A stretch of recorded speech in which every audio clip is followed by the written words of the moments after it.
ভয়াবহ পথ দুর্ঘটনায় নিয়ন্ত্রণ হারিয়ে পুলিশের নাকা পয়েন্টে ডাম্পারের ধাক্কা। দুমড়ে মুচড়ে ধ্বংসস্তূপে পরিণত হলো পুলিশের নাকা পয়েন্ট। ঘটনায় চাঞ্চল্য কোচবিহারের তুফানগঞ্জ রায়ডাক ব্রিজ সংলগ্ন এলাকায়।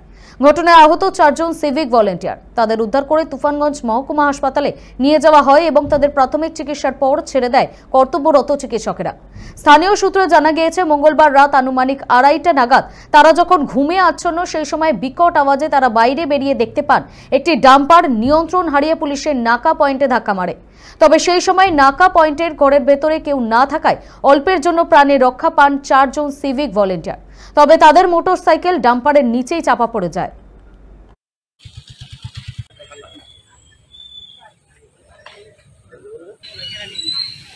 রাতে আড়াইটার সময় আমি যখন ঘরে থেকে আওয়াজ পাই তখন উঠে বেরিয়ে দেখি এই অবস্থা। সম্পূর্ণটা ঘুরিয়ে দেয়। হ্যাঁ, সম্পূর্ণটা ঘুরিয়ে দিয়েছে। অনেকেরই মানুষের এমনি বেশি ক্ষয়ক্ষতি হয়নি। ভিতরে ওই সময়টা কেউ ছিল না? না, ভিতরে ছিল, মানে তারা বেরিয়ে আসছে। ওই নাকা পয়েন্টের যে ঘরটা তাকে ভেঙে দিয়েছে। পুরো ড্যামেজ, পুরো ফুল ড্যামেজ। আচ্ছা, রাত্রে কি কোনো সাউন্ড পেয়েছিলেন? আওয়াজ?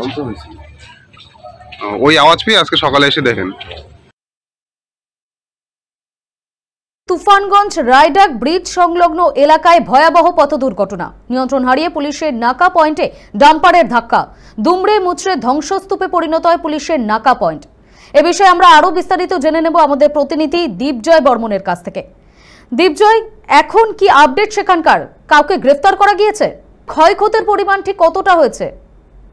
হ্যাঁ রিম্পি, একেবারে দেখো, গতকাল কিন্তু গভীর রাতে যে ভয়াবহ একটি দুর্ঘটনা ঘটে তুফানগঞ্জের যে রায়ডাক নাকা পয়েন্ট রয়েছে, সেই নাকা পয়েন্টে কিন্তু তুফানগঞ্জ কোচবিহার জেলার যে তুফানগঞ্জ থানা রয়েছে, সেই তুফানগঞ্জ থানার অন্তর্গত রায়ডাক ব্রিজে নাকা পয়েন্ট। আমরা যেটা স্থানীয় সূত্রে জানতে পারছি যে গতকাল আনুমানিক রাত 2:30টা নাগাদ হঠাৎ তারা একটি বিকট আওয়াজ পান।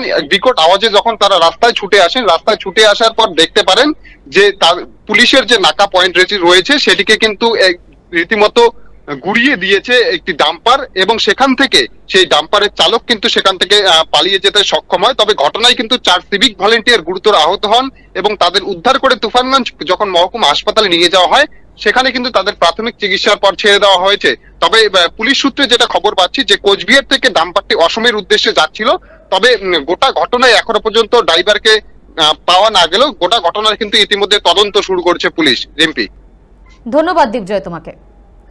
যেমনটা আপনারা শুনলেন, কোচবিহারের তুফানগঞ্জ রায়ডাক ব্রিজ সংলগ্ন এলাকায় ভয়াবহ দুর্ঘটনা ঘটে রাত 2:30 নাগাদ। নিয়ন্ত্রণ হারিয়ে পুলিশের নাকা পয়েন্টে ডাম্পারের ধাক্কা মারে। দুমড়ে মুচড়ে ধ্বংসস্তূপে পরিণত হয় পুলিশের নাকা পয়েন্ট। এখনো পর্যন্ত কাউকে গ্রেফতার করা যায়নি, তদন্তে রয়েছে পুলিশ।